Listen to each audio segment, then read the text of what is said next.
Blood cancer ബാധിച്ച് Kozhikode medical കോളേജിൽ ചികിത്സയിൽ കഴിയുന്ന അമർജിത്തിന്റെ ചികിത്സാ ചെലവിലേക്ക് പണം കണ്ടെത്തുന്നതിന് പുൽപ്പള്ളിയിലെ 6ഓളം സ്വകാര്യ ബസ്സുകൾ കാരുണ്യോട്ടം നടത്തി.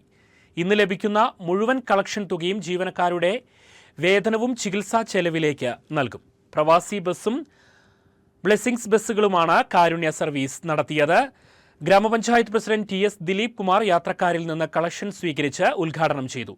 ഗ്രാമപഞ്ചായത്ത് അംഗം മണി പാമ്പനാൽ, ബ്രിജേഷ് കാട്ടാംകോട്ടിൽ തുടങ്ങിയവർ നേതൃത്വം നൽകി.